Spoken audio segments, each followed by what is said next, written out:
The beacon had been transmitting for 14 months before I heard it. Not because it was quiet. It was loud enough. It was punching through 3 relay bands on a carrier frequency that any half-awake comms operator would catch inside 30 seconds. I caught it in 20. The problem wasn't the signal.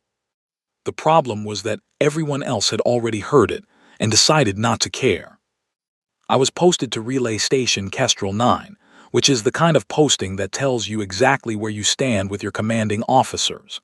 Kestrel 9 sat in the outer drift of the asteroid belt, 40 minutes from the nearest supply route and about 4 career mistakes from anywhere interesting. The crew was 4 people, rotating shifts, mostly silent. The coffee machine had been broken for 6 weeks. I had been fixing it every 3 days with a stylus and 2 stripped bolts, and every 3 days it broke again. And that was the most exciting thing that happened on Kestrel 9 until the morning the Veth signal came through on Channel 7. I had my coffee cup in my hand when I heard it. I did not put it down. I turned up the gain with my other hand and sat very still, the way you sit when your brain is moving faster than your body has agreed to. It was a distress beacon. Standard 7-language format, the kind the Galactic Accord required all registered civilizations to use so that any member species could identify it immediately. The Veth had followed the protocol exactly. They had done everything right. 7 languages, clean carrier wave, repeating loop, coordinates embedded in the header. Then I heard the 8th frequency. It was running underneath the main signal, woven into the carrier itself. A different transmission entirely, smaller, shorter. The frequency range was narrow, too narrow for most standard receivers. I almost missed it, and I have been doing comms work for 11 years. It was built for small lungs. I sat with that for a long moment. Then I pulled the Veth file from the Accord database. The file was 22 pages. I read all of them in about 8 minutes, which is not my fastest reading, but I kept stopping. Not because the language was complicated. The language was very simple, clean bureaucratic sentences, professionally written, the kind of writing that makes terrible things sound like weather reports. The Veth were a species of approximately 600,000, the file said, pre-industrial stage of development, non-combatant, occupied a single planet in a non-strategic system, no significant mineral deposits, no jump-capable technology.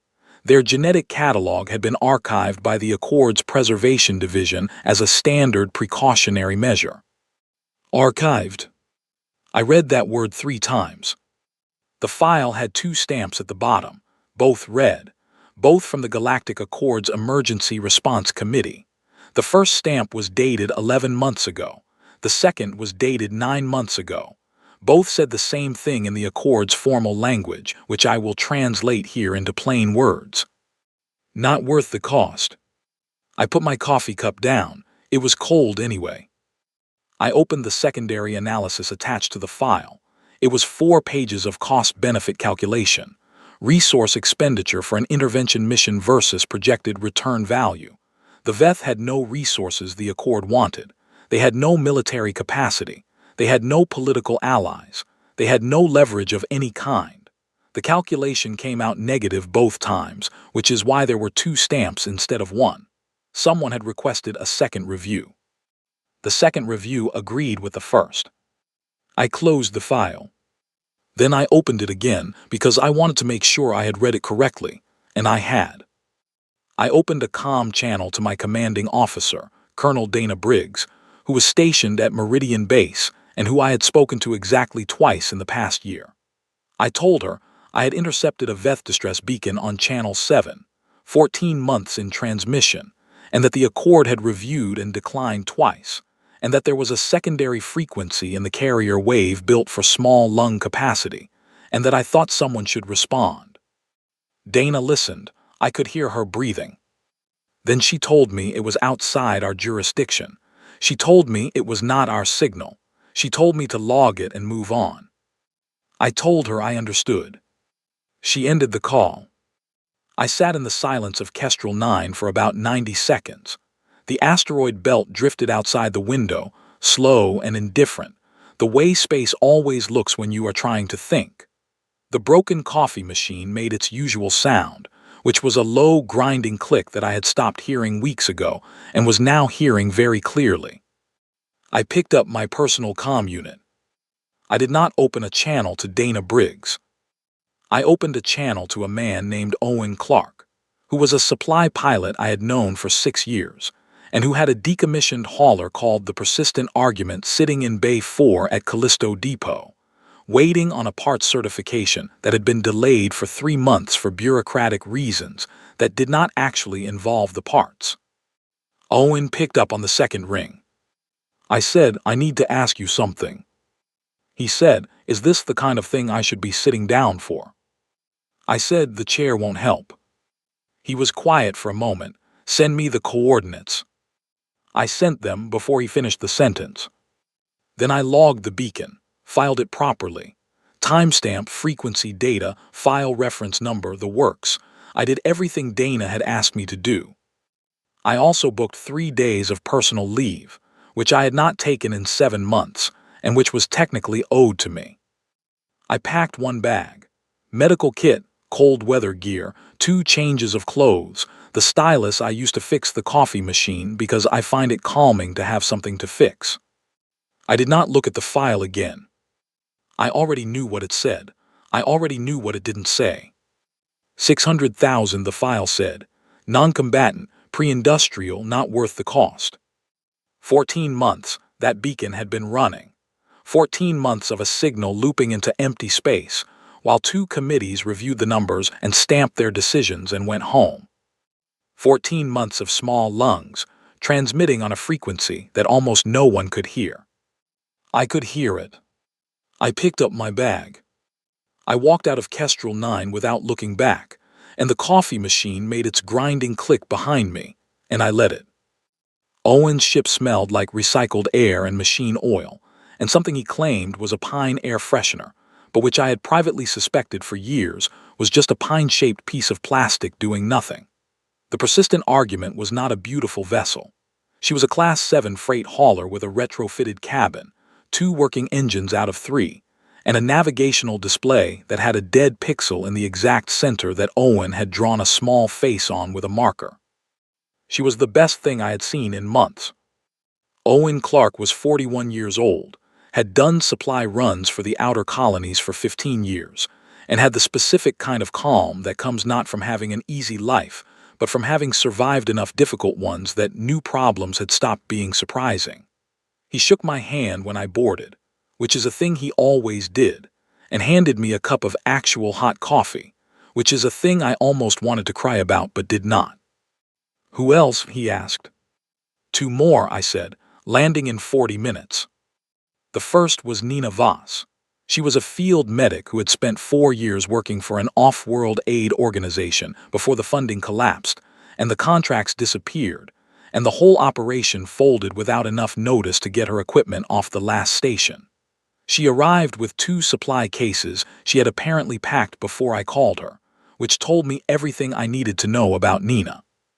She had short red hair and a way of moving through a space like she was already planning the fastest route through it. She looked at the ship, looked at me, and said, "The medical bay." "There isn't one," I said. She nodded as though this was the answer she had expected. "I'll make one." The second was a young man named Cal Deering. He was 23. He had been stationed at Callisto for 8 months and had, in that time, filed 2 formal complaints about equipment safety conditions and 1 suggestion for improving the waste recycling system, none of which had been acknowledged. He had heard about the beacon from a shared frequency log and had sent me a message that was 3 sentences long, and the 3rd sentence was, "I want to come." I almost told him no. He was young. His boots were new enough that they still made noise when he walked. I told him yes instead, because the recalled mission I could not stop thinking about had taught me that the people who ask to help and get told no carry that no with them for a very long time. We launched at 3:40 station time. No formal clearance. The parts certification on the Persistent Argument was still pending, technically, but Owen had filed a provisional exemption that was real enough to hold up for 48 hours, and 48 hours was all we needed to get far enough out that turning us around would cost more than letting us continue. I spent the first 6 hours of the journey reading the VETH file again, not because the information had changed, because I wanted to understand exactly what I was flying toward, and I wanted to understand it clearly, without the specific numbness that official documents try to build into you by making terrible things sound like logistics. The VETH had lived on their planet for as long as their records went back, which was a long time.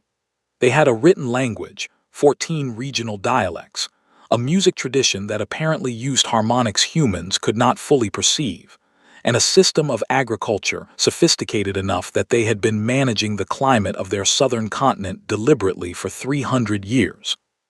The file mentioned these things in a section titled Cultural Notes, which came after the section on mineral deposits and before the section on projected population decline. The projected population decline. I read that section very carefully. The VETH's decline was not a disease. It was not a natural disaster. It was a slow thing, a grinding thing. Another species, a full Accord member, had been operating extraction infrastructure in the VETH system for 11 years. The VETH had filed formal objections. The objections had been received. They had been assigned reference numbers. They had been reviewed by a subcommittee, and then a committee, and then a secondary committee, and then a review board. And at every stage the conclusion was the same, which was that the matter required further study. 11 years of further study. In those 11 years, the VETH's water supply had been contaminated in 4 regions. Their agricultural yield had dropped by 38%. 2 of their coastal settlements had been abandoned because the extraction drilling had destabilized the geological shelf beneath them.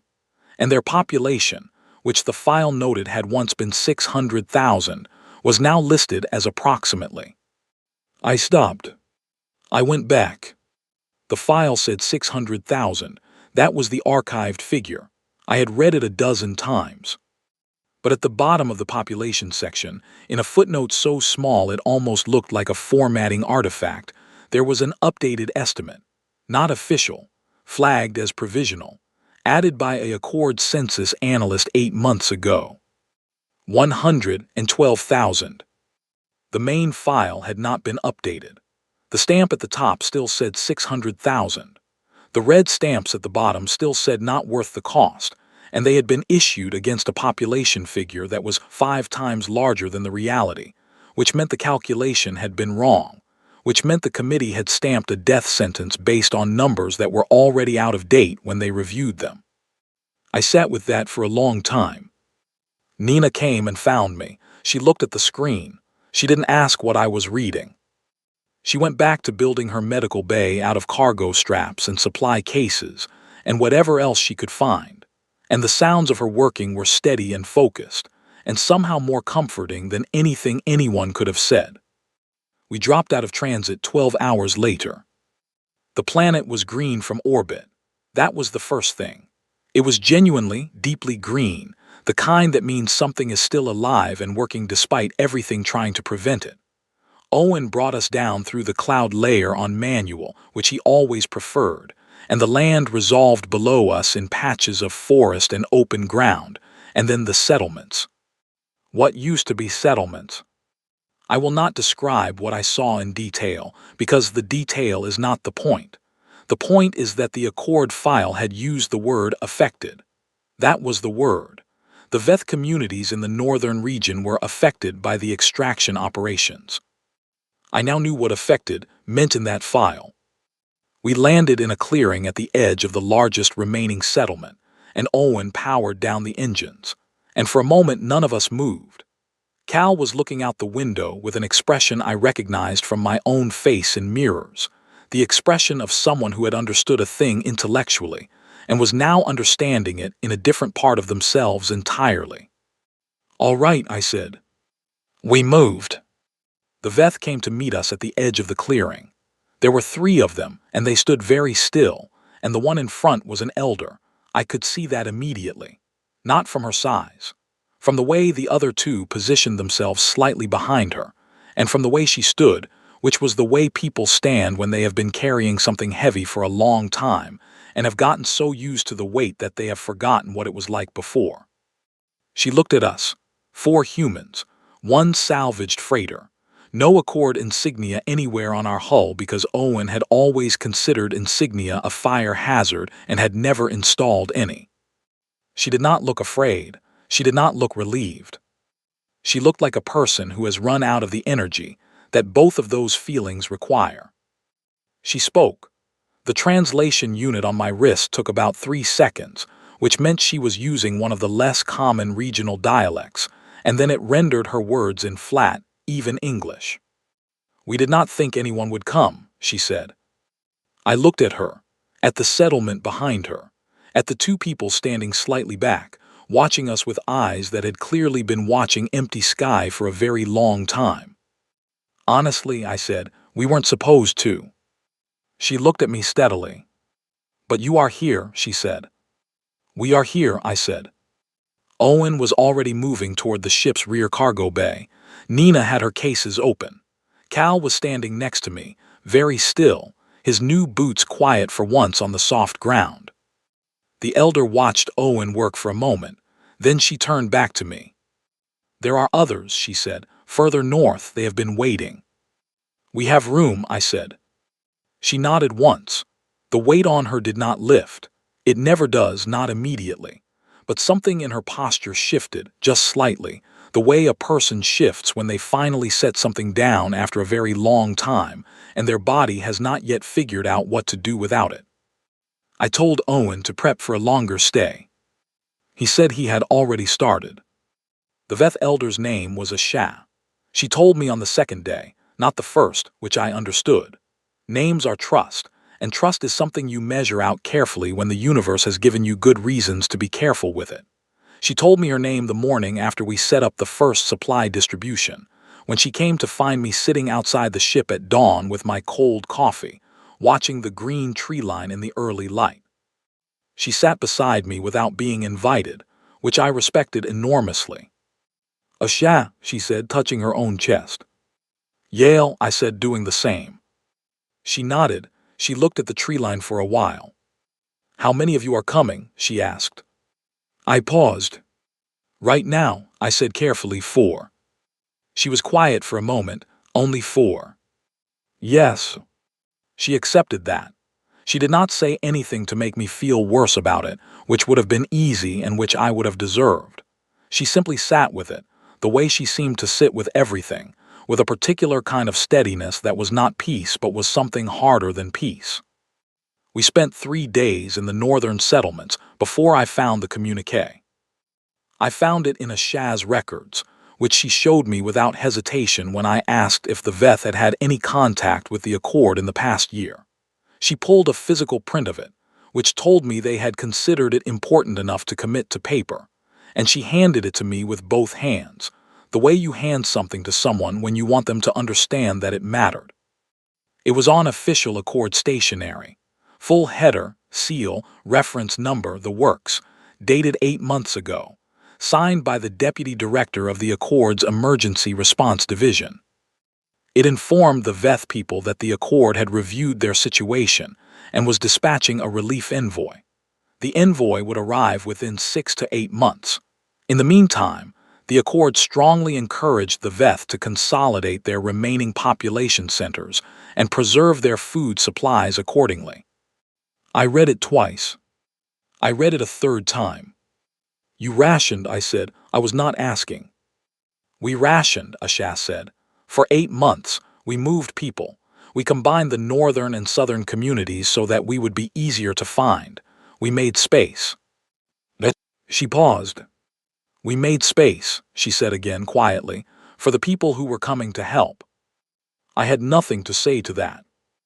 I put the communique flat on the supply crate in front of me, face up. I looked at it for a long time. The language was very clean, professional. The sentences were well constructed and the tone was warm and carefully calibrated to communicate both urgency and hope. Someone had worked hard on those sentences. Someone had written those sentences, knowing no one was coming. I thought about the food they had rationed, the people they had moved, the space they had made. 112,000 people, arranging their survival around a promise that had been written to buy silence from a committee that had already decided to do nothing. My medic Nina was working in what had been a community storage building, which she had converted into a functioning medical space over about 36 hours on almost no sleep. I could see her through the open door from where I was sitting. She was treating an elderly Veth man for something that would have been a minor condition 6 months ago, and was now more complicated than that. And she was working with the focused quietness of someone who knows they cannot fix everything, and has decided that is not a reason to stop. Cal was helping 2 Veth teenagers carry materials across the settlement. His boots made no noise anymore. I noticed that. The ground here had a particular softness to it, and the squeaking had stopped somewhere in the last 3 days, and I did not think Cal had noticed, but I had. Owen came and stood next to me. He looked at the communique. He did not touch it. He read it where it lay. "Population check," he said. 112, I said, "rounded up." He made a sound that was not really a sound, just breath, shaped in a particular direction. "The file says 600, he said. "The file is old." He looked at the tree line. How old was the analyst note? 8 months. Same as the communique. Yes. Owen was quiet for a long time. "So someone in the Accord knew the real number," he said. "Someone updated the census, and someone still sent this." I picked up the communique. I folded it carefully and put it in my chest pocket, the way you handle something that is going to matter later, in a different room, in front of different people. "Yes," I said. That evening, Ashash showed me the rest of what she had kept, not just the communique. She had records going back 9 years, the full history of their objections, every reference number, every committee acknowledgement, every formal response that said the matter was under review. She had kept all of it, in chronological order, in a waterproof case she carried herself. She had been building this case for 9 years. She handed it to me without explanation, which means she had decided what I was going to do with it before I had. She was right. That night I sat with the records until well past midnight, and Cal came and sat with me at some point, and did not say anything but brought me something warm to drink that was not coffee, but which I was grateful for anyway. And Nina came for a while, and Owen stayed mostly by the ship, monitoring the comms, and around 2 in the morning he called me over and said that Meridian Base had pinged the persistent argument twice asking for a status update. I told him to acknowledge receipt and say we were still in transit. He said we had used that particular cover once already. I said use it again. He did. The next morning I told Asha what I was going to do with her records. I told her clearly, without making it sound larger than it was, because she had dealt with people who made things sound large before, and she deserved honesty more than theater. I told her I was going to send everything to every news frequency that would receive it. The records, the communique, the population figures, both of them side by side. I told her this would cause significant trouble for me and moderate trouble for Owen, and possibly some trouble for Nina and Cal, and that none of us had discussed it formally, but that I was confident in what they would say if I asked.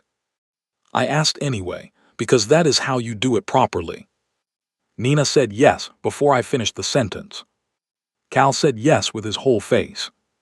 Owen said he had already started compressing the files. Asha listened to all of this. Then she asked me one question. "Is this the right thing?" she said. "Not will it work, not will it be enough, just is it right?" "Yes," I said. She nodded. She went back to work. So did I. Meridian Base did not ping us a third time. They called directly. The call came through on the ship's main channel at 600 station time, and the voice on the other end was not Dana Briggs. It was someone higher than Dana Briggs, which meant the situation had moved up the chain faster than I expected, which meant someone had already noticed the persistent argument had not been in transit for 3 days. The voice was formal and precise, and introduced itself as Commander Ellis Ward, Office of Interspecies Compliance, and asked me to confirm my current position and the nature of my presence in the Veth system. I confirmed both. There was a pause. Sergeant Oduya Marsh, Commander Ward said, "You are aware that this system falls outside Earth Fleet's operational jurisdiction?" "Yes," I said. "You are aware that the Galactic Accord has reviewed and declined emergency intervention in this system on 2 separate occasions?" "Yes," I said. "Then I need you to understand the seriousness of—" "I have a document," I said. "I would like to transmit it to you. It is a formal communique issued by the Accord's Emergency Response Division 8 months ago. I believe you will find it interesting." Silence. "Transmit it," he said. I transmitted it. I also transmitted the population figures, both the archived one and the updated analyst note. I transmitted 9 years of Veth objection records and reference numbers and committee responses. I transmitted Nina's preliminary medical assessments, which she had written in plain clinical language that made everything extremely clear. I transmitted Cal's structural survey of the settlement damage, which he had been quietly completing every evening, and which was thorough enough that I suspected he had done it specifically so I would have it. The transmission took 4 minutes.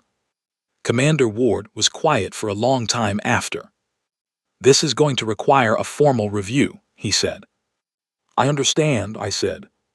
"You need to understand the position this puts Earth Fleet in." "I do," I said. "I also understand the position the Accord's communique puts the Veth in. I thought the comparison was worth making available." Another silence, different from the first. "I'm going to need you to stay on comms," he said. "I'm not going anywhere," I said, which was accurate in more than one sense. He ended the call. I went outside. The morning was gray, and the air smelled like the kind of damp that lives in forests. Owen was at the rear of the ship running engine diagnostics, which is what Owen does when he needs to think with his hands. Cal was helping move water containers from the distribution point to the northern end of the settlement. Nina was in her medical space, visible through the door, already working. I transmitted everything to the news frequencies at 700. I did not tell Commander Ward I was going to do this. He had not asked me not to. I considered that sufficient. I sent it to 11 different independent outlets. I also sent it to 3 university research networks, 2 civil advocacy groups, and 1 journalist named Petra Cole who had been covering Accord policy for 6 years, and who I had never met but whose work I had read enough times that I felt like I knew her methods.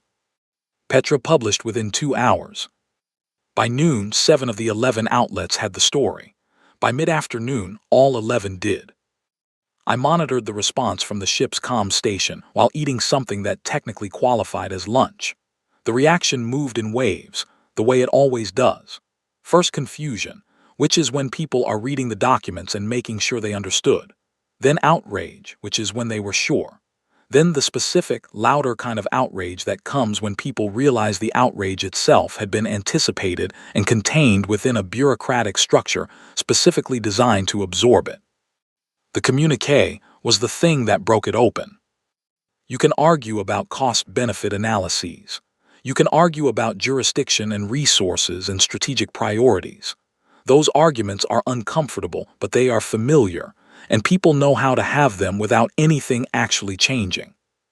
You cannot argue cleanly about a letter telling 112,000 people to make room for help that was never coming. There is no procedural framework for that. There is no committee language comfortable enough to sit next to it. Petra Cole wrote about the letter specifically. She wrote about it clearly and with an economy of language that I respected, and which hit much harder than a longer piece would have. Commander Ward called back at 1600. His voice was different, not warmer, just operating under different conditions. "I want to be clear," he said, "that Earth Fleet's official position is that your presence in this system constitutes an unauthorized incursion, and that the matter is under review." "Understood," I said. "I also want to be clear that 3 independent cargo operators have filed transit notices for the Veth system in the last 4 hours. I was quiet. Unauthorized, I asked. Two of them have filed provisional exemptions. One of them, apparently, has just decided not to file anything. Which one is that? A woman named Grace Hollies. She runs a long-haul cargo operation out of the Europa depot. She is currently 12 hours out, and she sent us a single message which read, "Food and medical supplies. You can find me when I land." I did not say anything. There is also, Commander Ward continued, with the tone of a man reading from a list he had not expected to be as long as it was, a university research vessel from the Aldrin Institute that has requested emergency transit authorization on the grounds of academic necessity, and a private vessel registered to a man named Herbert Acaffer, who describes himself as a concerned citizen, and who appears to have loaded his entire ship with construction equipment. Herbert Acaffer. I had no idea who Herbert Acaffer was. I hoped I would get to meet him. Commander Ward, I said, the Accord's communiqué, has the deputy director responded? A pause. Not publicly, he said. Has anyone from the Accord responded publicly? Two member species have issued statements asking that proper channels be respected. And the species responsible for the extraction operations. A longer pause. They have not issued a statement. No, I said, I expect they haven't. Asha came to find me an hour later. She had heard enough through the translation units we had given her team to understand the general shape of what was happening, even if not every detail.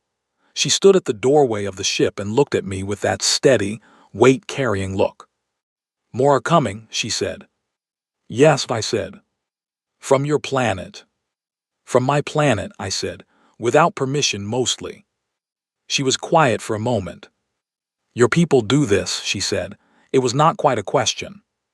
More often than our governments would prefer, I said. She looked at the sky, at the direction the ships would come from. The Accord will not like this, she said. No, I said. It will cause problems for you. Yes. She looked at me directly. And you did it anyway. I thought about the coffee I had put down at Kestrel 9. I thought about the 14 months of the signal looping into space. I thought about the small lungs frequency woven into the carrier wave, and the fact that it had taken an accident of posting and an 11-year-old comms habit for anyone to hear it at all. We were going to have the argument eventually, I said, about what the Accord is for, about whether cost-benefit math is the same thing as a decision. I just thought this was a reasonable time to have it. Ashad looked at me for a long moment. Then she said very quietly, "Thank you."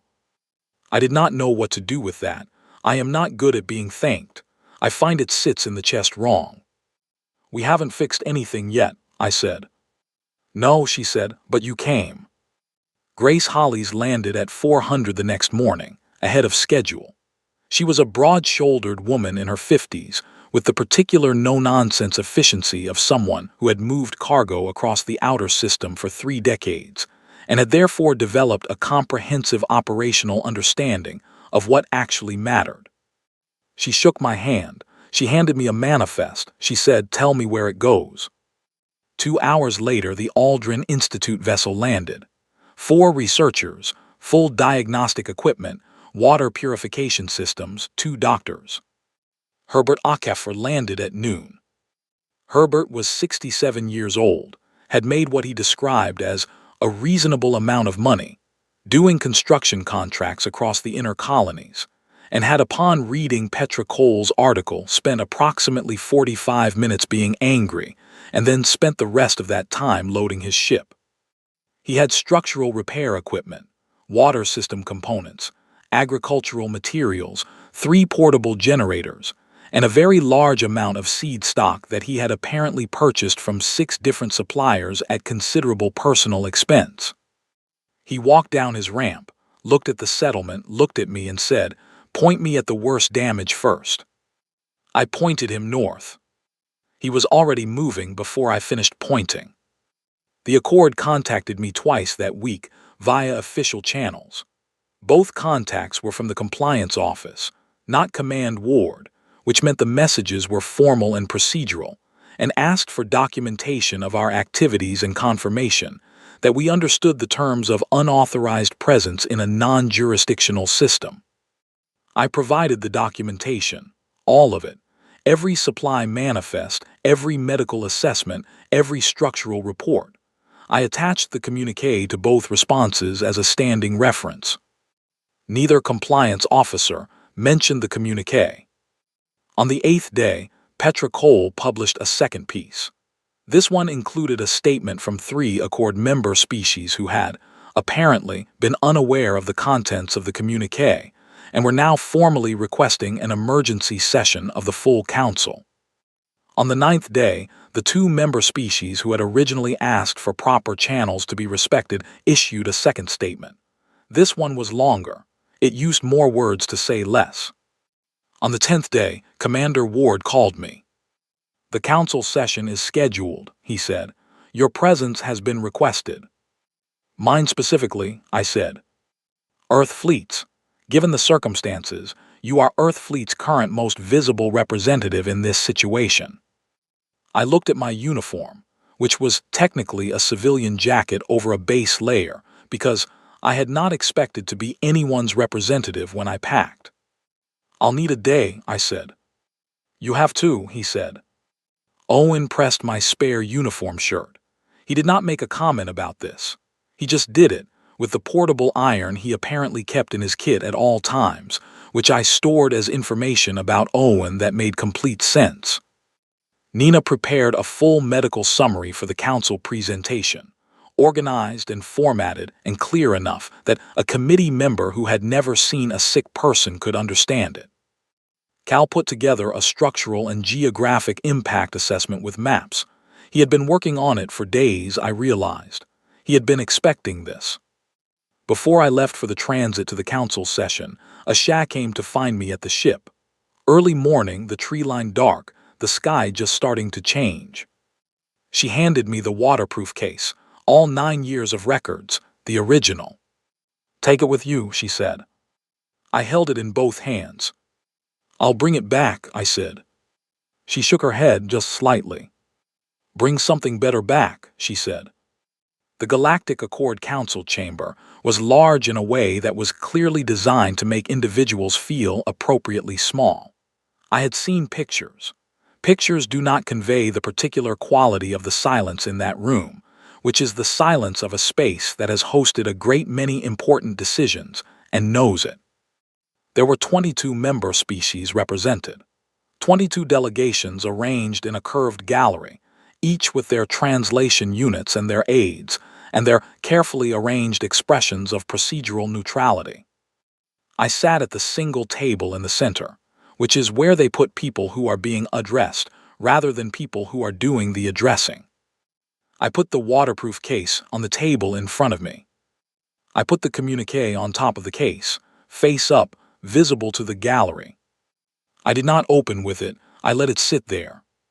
The council session opened with a formal statement from the chair, who outlined the situation in the careful language of institutional bodies that are recalibrating their position in real time. She called it a matter of extraordinary complexity requiring careful deliberation. She called it a situation with significant diplomatic dimensions. She called it many things. She did not call it what it was. I did not correct her yet. The Deputy Director of Emergency Response gave a prepared statement. His language was precise, and his suit was well pressed, and he looked directly at me twice during his statement, which I took as a sign that he was more nervous than his voice suggested. He outlined the 2 review processes. He outlined the cost-benefit determinations. He acknowledged that the analyst note in the population file had represented a provisional figure that had not yet been incorporated into the official record pending verification. Pending verification. I wrote that phrase on my notepad. I underlined it. Then it was my turn. I did not have a prepared statement. I had thought about this carefully and decided that a prepared statement would give people a place to aim their procedural objections, and I did not want to give them that. I said I would like to begin with a question. The chair said I could proceed. When the Emergency Response Division issued this communique, I said, and I lifted it and held it up, not to be dramatic but simply so that every delegation could see it clearly. What was the intended outcome? Silence. I ask because I have read it carefully. It is a well-written document. It is warm in its language. It expresses genuine concern. It specifies a timeline. It gives practical guidance. I set it back down. It does everything a notification of incoming help should do. So I want to understand, when it was written, was the intention to send help, or was the intention to produce a document that resembled the intention to send help? The deputy director's aide leaned over and spoke quietly to him. That is a significant characterization, the deputy director said. It is a direct question, I said. I would appreciate a direct answer. He did not give one. I opened the waterproof case. I did not rush. I took out the records in order, and I laid them on the table one at a time. 9 years of objections. 9 years of reference numbers and committee acknowledgments and responses informing the VETH people that their concerns were under review. I did not read them aloud. There was no need. The delegations in the gallery could see the volume of them. The physical reality of 9 years of paper stacked on a table in the center of their chamber was doing what words would take much longer to do. 112,000 people, I said. That was the actual population when the second review was conducted, not 600,000. The analyst note was in the file. It was provisional pending verification. It has now been in the file for 8 months. I looked at the deputy director. How long does verification take? He said the verification process required cross-referencing with field data from multiple sources. I said, there are 4 human researchers currently on the VETH planet who completed a comprehensive population and health assessment in 6 days. I have their full report if the division would like to use it as a starting point. Several delegations shifted. One delegation, the Korath, who were the species responsible for the extraction operations, had been very still and very quiet since I began. Their lead representative was a large being who held themselves with the specific posture of someone waiting for the part of the proceeding where their position becomes defensible again. I did not think that part was coming. I presented Nina's medical data. I presented Cal's structural assessment. I presented the water contamination reports that had been filed with the Accord across 11 years, and which had been assigned reference numbers and reviewed by subcommittees, and which I could now connect directly to documented health outcomes in the VETH population, because Nina was thorough and Cal's maps were precise. I presented Herbert Ackefer. Not Herbert himself, though I had asked him if he wanted to attend, and he had said he had more useful things to do with his time, which was the most Herbert Ackefer answer possible. I presented his supply manifest as a document. I told the council that Herbert was 67 years old, had no government affiliation, had read a news article, and had within 48 hours loaded a ship with construction equipment and agricultural seed stock at his own expense, and flown it to the VETH system. I'm not presenting Herbert Ackefer as evidence of anything extraordinary, I said. I am presenting him because he is not extraordinary. He is a private citizen who read the same documents you have all now read, and then did what seemed like the obvious thing to do. The question I would like this council to sit with is not why Herbert Ackefer went. The question is why it took Herbert Ackefer. The chamber was very quiet. The 3 delegations that had requested the emergency session, the ones who had been unaware of the communique, were the ones watching me most carefully. They were not watching me the way the Korath delegation was watching me. They were watching me the way people watch something they need to understand, because it is going to require them to make a decision. I spoke for a long time, longer than I had planned. I spoke about the records in the case, about the specific distance between a reference number and a response, about the population figure that had sat in the official file, uncorrected, for 8 months, while the communique went out in careful, warm, professional language to people who rationed their food for 8 months on the basis of it. I spoke about the small lungs frequency in the carrier wave. I spoke about it simply, without building anything around it. Just the fact. The Veth had embedded a frequency for children in the carrier wave of their distress beacon. Narrow frequency, specialized range, the kind of thing you build when you understand that the standard channels might not work, and you are trying every possibility you can think of. They were not expecting anyone to hear it, I said. They built it anyway. The chamber was still. I heard it because I was posted to an outer relay station on a dead-end assignment with a broken coffee machine, and enough time to look carefully at things that the main comms traffic was passing over. That is the only reason any humans are on the Veth planet today. The margin was that thin. The signal was that close to going unanswered. I looked at the gallery, all 22 delegations. I'm not standing here to argue about jurisdiction, I said. Jurisdiction is a tool. It is not a reason. I am standing here to ask this council what the accord is actually for, because I have now read the documents and done the math, and I find that I cannot answer that question on the basis of what I have seen. Maybe one of you can explain it to me. No one explained it. What happened instead was 3 hours of procedural discussion that I was not party to, conducted in the chamber's secondary conference spaces, while I sat in the hall outside and drank terrible coffee from a vending unit and read status updates from Owen, who reported that the persistent argument's engine certification had come through. Finally, 2 weeks late, as though the universe had a sense of timing. At the end of the 3 hours, the council chair came and found me. She told me that an emergency accord resolution was being drafted, that the extraction operations in the Veth system were being suspended pending a full environmental and humanitarian review, that the Veth would be offered formal accord membership, not as a catalog species, not as a protected ward, but as a sovereign people with a full seat and speaking rights, that the communique would be entered into the official record, and that the emergency response division's review processes would be subject to an independent audit. She told me that the 2 member species who had known about the communique had declined to contest the resolution.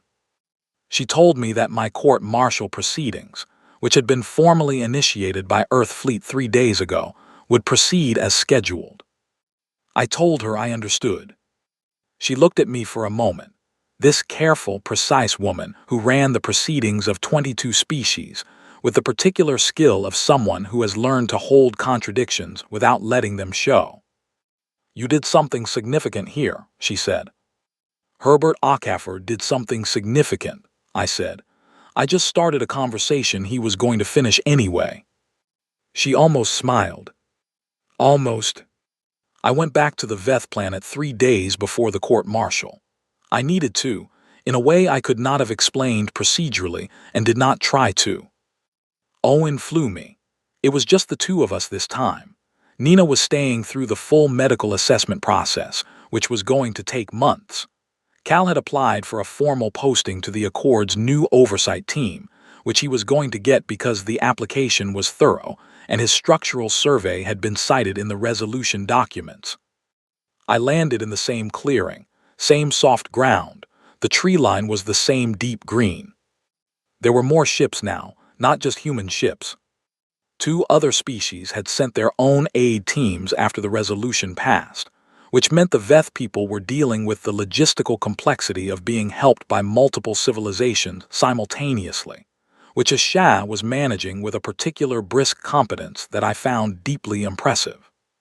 She found me at the ship, same time of morning, same gray sky. She sat beside me without being invited. We were quiet for a while. She asked me how it had gone. I told her about the resolution, about the seat, about the membership and the audit and the suspension of operations. I told her what it meant in practical terms and what it was still going to require in terms of work and time, and the specific grinding difficulty of turning a resolution into a reality. She listened to all of it. Then she asked the question I had been expecting since the first morning we sat together. "Why did you come?" she said. Not with suspicion, not with distrust, just the genuine, careful inquiry of someone who has been surprised by something and needs to understand it properly. I was quiet for a long time. The tree line was dark and the sky was beginning to change, the first gray shifting towards something that might become light. A bird or something like a bird moved through the upper branches and was gone.